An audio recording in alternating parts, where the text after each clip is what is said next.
kugambana ni nguko njewe ntagawa noba ngwaye hanyuma mukuru wanje hano Eric akaba ari umuganga ariko none ntungana akaba ari umurwaza yamara kamperekeza ntungane w'umurwaza ntagawa urwaye twagiye kwa Dr Eric nashika kwa Eric akanyexamina akavuga ati urwaye iki ndimukumva munda yanyuza mu cyuma yabona hari akabyimba kagomba kubagwa akambwira ngo soka ubwire wakuzanye umurwaza wawe umuzane nze mubage mu mwanya wawe kugira ngo mwembi mutahe murwaye kuko mwembi simba kunda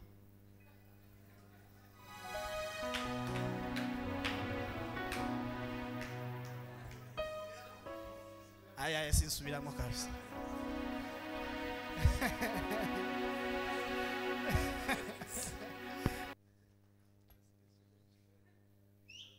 yoni nyote gisimba mfite ntacomba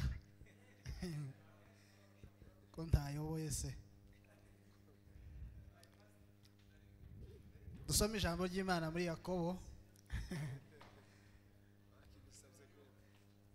Yakobo ibice 3 umurongo w'9 agusaba umuvandimwe musore adusomeye mu rurimi rw'Abafaransa.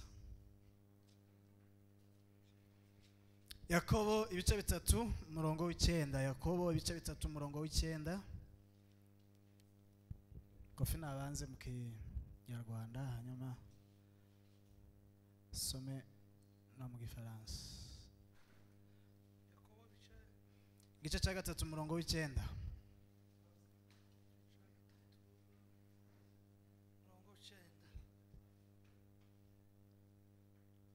ubwo niko dushimisha umwami data. Bice 3 Yakobo umurongo w'9 ubwo niko dushimisha umwami data wa twese kandi niko tuvugisha abantu baremwe mu shusho y'Imana. Sema amen. Suiramoa. Ubwo niko dushimisha umwami data wa twese kandi niko tumuvugisha kandi niko tuvugisha rufumisha abantu baremwe mu shusho y'Imana. Amen. Amen.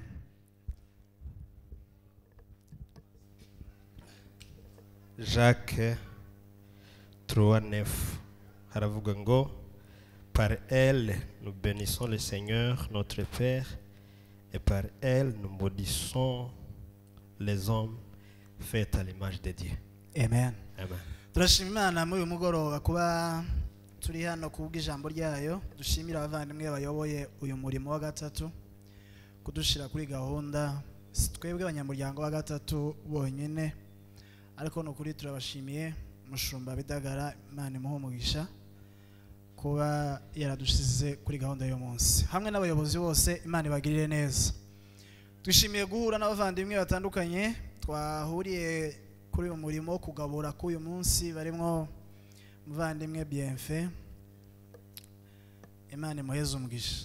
Ntago navuga ngo niwe James wacu niwe Bienfait wacu. Imana ikugirire neza cyane. Ndashimira Imana ku bw'umuvandimwe Evangeliste Kofi yagize neza kuja ku mustareri kandi agira neza kugaruka vuba. Ni ibintu biteye pasi mu mwuka kabisa. Imana iguhe umugisha kandi kugirire neza. Dushimire rero kubana na Agape ndumwe muri bo nabo Imana ibagirire neza. Tugiye kugana ijambo ry'Imana mu mwanya mutoya kugira ngo duheze umuvandimwe Kofi aze kudufasha mu bindi nawe kuko nawe ari mu batumire b'uyu munsi. Yagize neza twakurikiye amakuru yiwe nariko ngakurikirana n'abantu bari hariya tuziranye. Wafashe 10 kabisa. Fashe Max. Muko wasize babasore bandi ariko iyo muzana.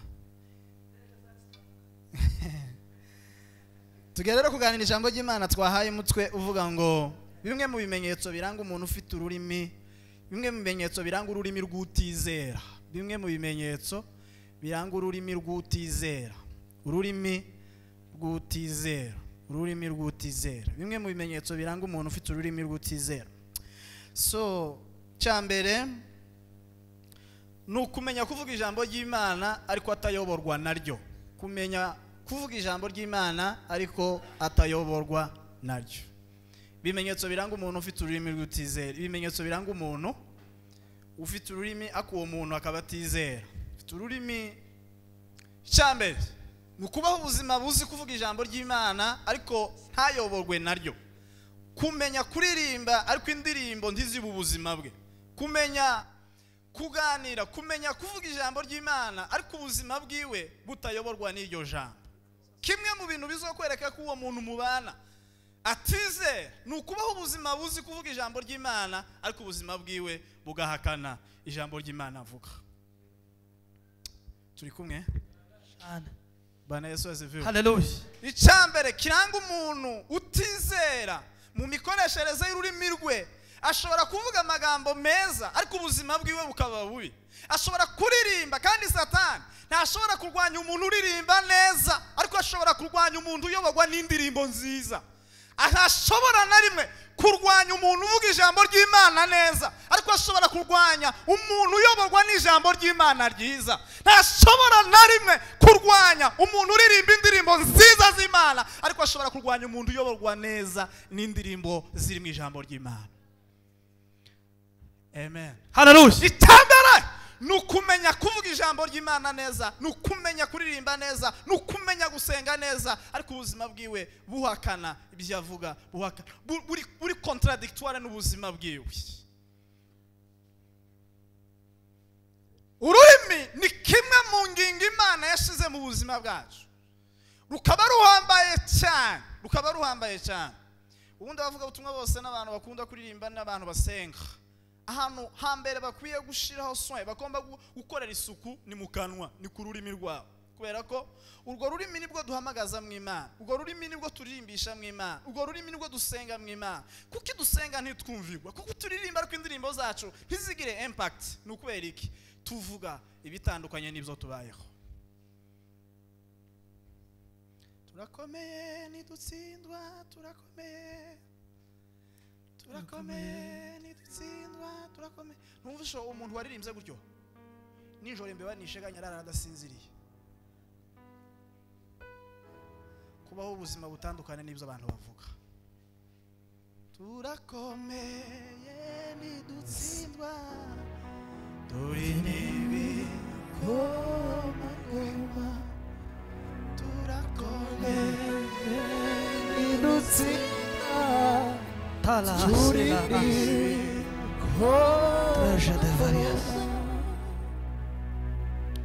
umuntu wararirimbye gutyo agira ubwoba kurenza abantu bose.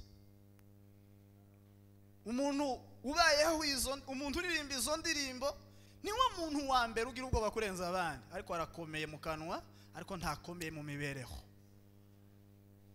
Kubera iyo mpamvu ntiyizera Yesu, avuga Yesu atizera.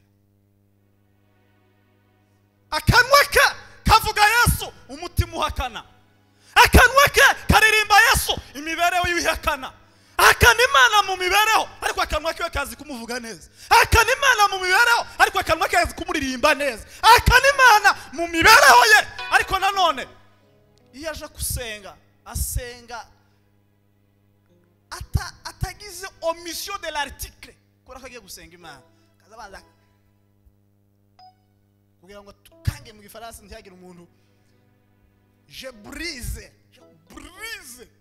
papa Satani ntitinya base habe na rito habe na spurano yuzuye umwuka wera izeruka na mapepo. Turakomeze idutsimba turi koma samaha imibereho inuse imibereho yasashaka nukubaho ubuzima. Niba uvuga ijambo ry'Imana garagazwa no kuyoborwa naryo, iyoborwa n'ijambo ry'Imana. Ibizuvuga ubyemere. Biravuga ngo ibizuzuye umutima ngo bisasikara ku kanwa. Qu'est-ce que ça veut dire? Nukuvuga ngo umuntu n'ibyo avuga, umuntu n'amagambo ye, ni wavuga tiserajije niko Yakobo yavuze ngo muzaciga urubanza bitewe n'ibyo mwavuze. Ku murongo wa mbere w'iki gice haravuga ngo mbene data ngo ntiyabe benshi bifuza kwigisha ngo kuko aba bazociga urubanza ngo rurenze urw'abandi. Turi kumwe yeme? Ego. Bwana asifiwe. Haleluya. Bwana Yesu asifiwe. cyambere kiranga umuntu utizera mu mikoreshereze y'ururimi rwe avuga ibyo atabaho aririmba ibyo atemera imibereho yiwe ihakana neza completely ibyo avuga. Amen. Hallelujah. Bwana Yesu asifiwe. Amen. Icya kabiri kiranga umuntu ururimi rwiwe imibereho yiwe igahakana ni ukuvuga ukuri kure yaho gukenewe. Kuvuga ukuri kure yaho gukenewe. Kuvuga ukuri kure yaho gukenewe. Cyakabiri kiranga umuntu utizera mu mikoreshereze y'ururimi rwe akunda kuvuga ukuri ariko iyo agiye kukuvuga aza kuvuga kure yaho gukenewe. Ndakubibabwira ko kugambana ni ukuvuga ukuri kure yaho gukenewe. Niyo definition double première tiré. Kugambana niki? Kugambana ni ukuvuga ukuri kure yaho gukenewe. Uti gute? Nguko nomenya ko Kofi mu mwivuga butumwa yakoreye nko muri Kenya hari n'umuntu yibye. Namara kumenya amakuru uko nukuri Kofi yaribye muri Kenya. Hanyuma hayo makuru ngigiye no gahamagaye Kofi nka mwene data mu rukundo no muri famille y'abana b'Imana yabizera. Mumubwire ati mwene data nukuri nubwo wagiye mwivuga butumwa twarabimenye wakoze neza ariko kakantu wakoze ntago ari keza. Ngigiye nakabwiye Kofi ngahita negera mama Eme hano Nyabitanga mbwira ngo nubwo wabona Kofi kuriye yagiye mwivuga butumwa kandi twamukurikiriye ku YouTube bigenda neza ariko hari ahantu yaraye ahakuraho ipataro yari imanitse iya yambaye niyo yazanye muri iyo nzu nti yayisabye nti bayimuhaye yarayibye. Yego Kofi yibye ariko umuntu wagombaga kubwibwa si Nyabitanga yagombaga kubwibwa uyu mugabo kugira ngo uyu mugabo subize ipataro y'abandi dukomeze tubane neza ariko kubera umutima mubi no kubura urukundo igihe cyose nkeneye gushaka uburyo manura amavuta na volume yo kwemerwa mu mitima y'abanyabujumbura kwa Kofi iyo namenye intege nke za Kofi sinza nzimubwira nzibwira Bidagara kugira ngo umutima warujyamyemwo Kofi mu mutima wa Bidagara niba yari yarafungura yari yarashizemo intebe ya Kofi kugira ngo nyikuremo hanyuma Kofi aburi kibanza muri twebwe.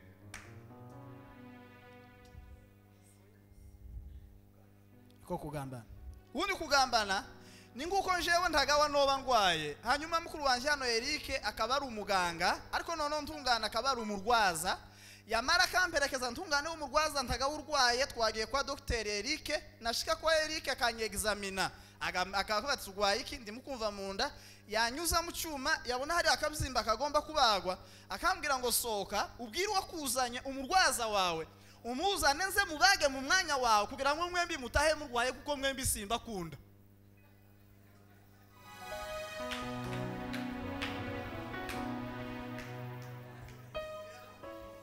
Aya sinsubiramo kabisa.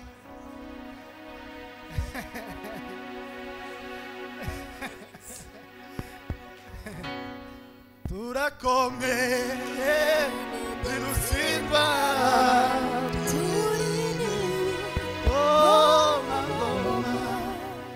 turakomeye ntirutsindwa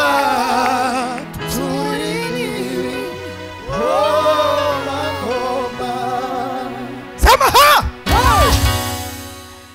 kugambana kuvuga ukuri kuri aho gukenewe kugambana kubaga umurwaza kandi umurwayi ahari kugira ngo umurwayi ataha kirwaye ariko n'umurwaza waje ari muzima ataha kuri burankare yaje yigenza.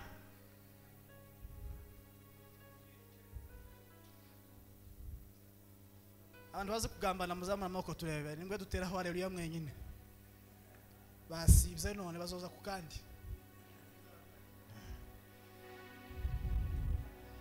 tufite uruhushya rwo kuvuga nubwo yoba ari nubwo buzoba ari ukuri bizo navuze nubwo buzoba ari ukuri narasambanye ukambona ntiwemerewe kugenda ubibwira abantu batari njyewe kuko sibo basambanye kuko sibo barwaye kuko sibo bafite ikibazo ufite ikibazo ni njyewe bimbwire mbireke tubane neza.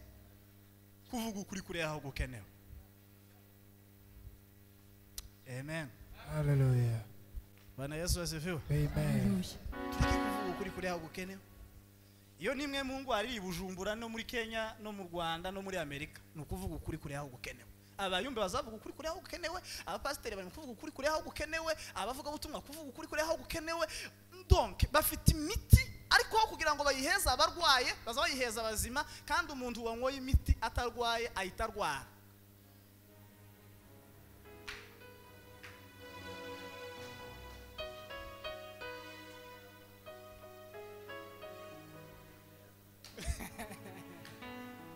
abwakiri mumva yarazutse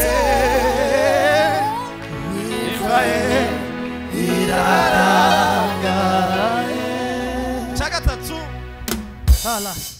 Gatatu kiranga umuntu utizera mu mikoreshereze y'ururimi rwe nugorana amagambo y'urucantege arushirizaho guhamagarira abantu kwizera Imana ishoboye byose. Nuguhorana amagambo y'urucantege abuza abantu gutumbira Imana ishoboye byose. Guhorana amagambo y'urucantege abuza abantu gutumbira Imana ishoboye byose. Guhorana amagambo y'urucantege mu kanwa kabo mu rwego rwo kubuza abantu gutumbira Imana ishoboye byose. Amen. Guhorana amagambo y'urucantege mu rwego rwo kubuza abantu gutumbira Imana ishoboye byose. Taho uzogera sokuru wawe ntiyigeze ahagera, ukuwatangiye ariko bene wanyu naho baza bapfira ahugeze neza niho so wanyu yarangirije. Ariko Bibiliya avuga ngo uyu muntu wese ari muri Kristo Yesu ngo baricare mwisha. Sindi connecte n'amaraso ya bene wacu bose batizera, ndi connecte n'imbaraga z'Imana isumba byose. Amen.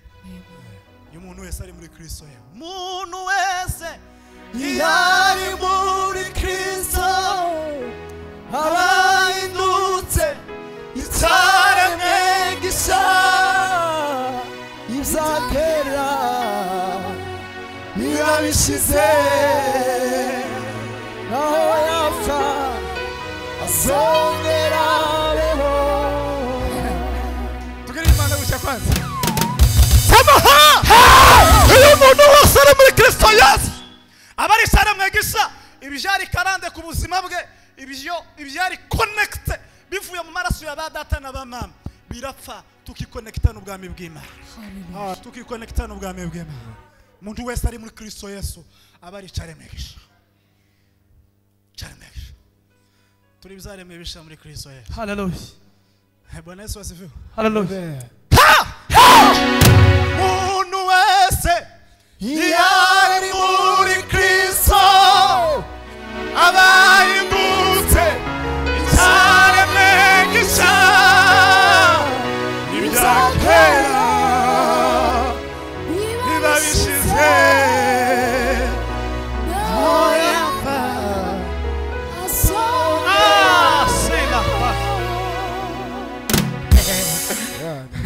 kweli kabisa.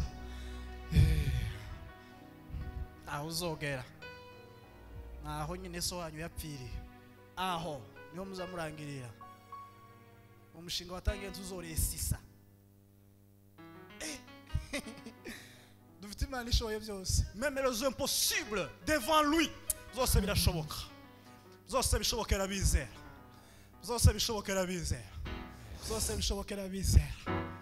No gupfa kwarabonetse, abantu barazuse Yesu yari izuye, natwe tutafufuka kama alivyofufuka, na sisi tutafufuka, na sisi tutafufuka.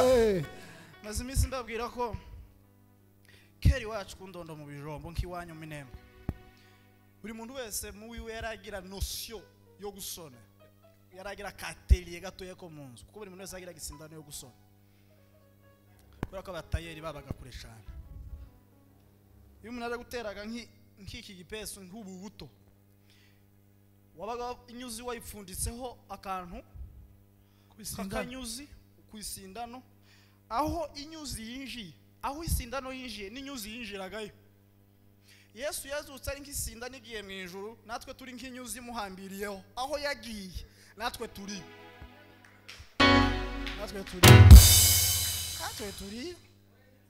natwe turiyo. Bwana asifiwe. Bwana Yesu asifiwe. Abaye urugero rugufi nibo ndavuga ikindi kimwe, nafite ibintu byinshi ariko ndavuga ikindi kimwe ama. Wa mugabo ko yavuze ati ntabirangiza. Ngo Yesu yasize bimwe. Akwasiza yarabirangije Yesu. Wasiza acunguye abantu, umurimo wose yarawukoze. Amen. Ndababwira ko iyo winjiye mu rugo rw'umukobwa ufite umugabo hanze cyangwa umugabo ufite umugore hanze, uzugira ngo wageze muri Amerika ariko yo mu Kamenge, l'Amérique de Kamenge kubera ibintu usangamo écran plat $1000 américains écran plat iPhone 16 Pro Max iPhone 16 Pro Max 16 Pro Max écran plat Samsung itapi ubwo uresha nkuko hari ahandi uzujyana cyangwa uzujyana hano kubera ko uyu mugabo ari hanze azafata Amerika yiwabo akayohereza muri Afrika nawe uno mugore cyangwa umugabo wasigaye no azagura umwoko n'ibindi nabyo bibino akabyohereza iri uko bigoye kuboneka iri Yesu yagiye mu ijuru niwe fiancé wacu kandi aba fiancé bo mu isi barahemuka ariko fiancé udahemuka ni Kristo umwana w'Imana ahwari yafashe ibyaho byose abitwoherereza hano turabiviva nubwo turi mu buzima bugoye ariko iyo iPhone yatwohereje niyo tapi niyo televiziyo nukuvuga ngo mureke ibizaha muje mu ijuru niyo écran plat yatwoherereje ino reka makosa tuje mu bwami bw'Imana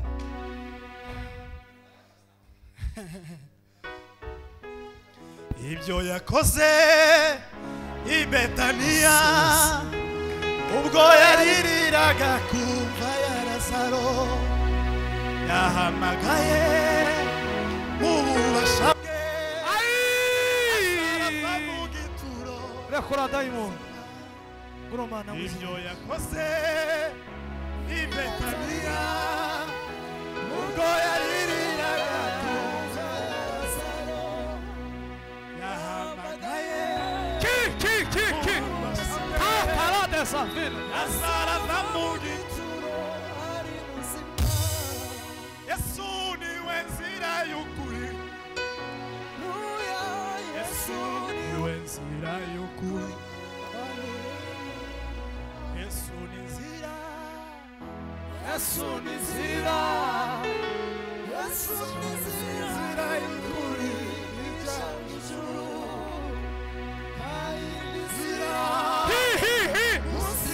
essa vida ostangando temande abonera para asila redeza trufe e pardande zamuri Imana amaboko bima zamura amaboko samaha tila dala papa sila sasa iminota bamaya asigaye iminota nkingahe itageze muri ingahe ikatuyisira imbere byari ibintu nk'icumi ga ndure yanyandikiye ngo ibintu 10 ngaho yarazi ko ari byo mfite pastor ariko nsabyo shiramo baba mwakira ijambo ry'Imana curanga yes pastor uraturereze ni minota baba oya ntirashira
murakoze cyane Bwana Yesu asifiwe Hallelujah. mwicare papa mwicare cyane duheze umwanya w'abandi kwicaza kofi biraremere Oya yini bisanzwe. Bwana Yesu asifiwe Hallelujah. Bwana asifiwe sana Hallelujah. Hallelujah. agasirimba muri yangana mwicare ngasirimbe nje nyine ebyo agasirimba narangiye kubyina kigitego ca nyuma ca Dortmund ca nyuma gusinda satani mu minota y'inyongezo ako simvuze nabi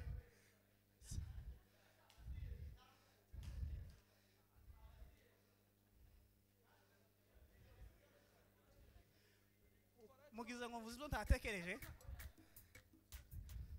mumfashe nkaho gaye papa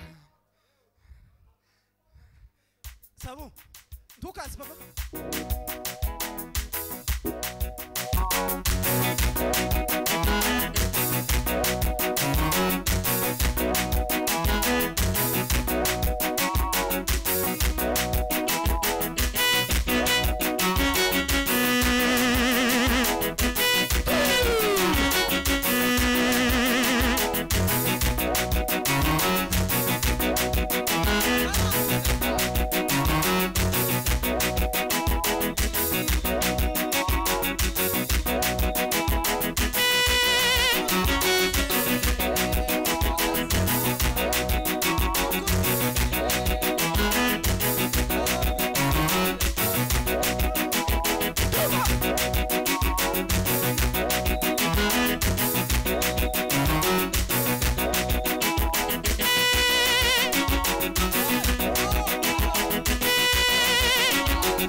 Mikasi, manohereza umugisha.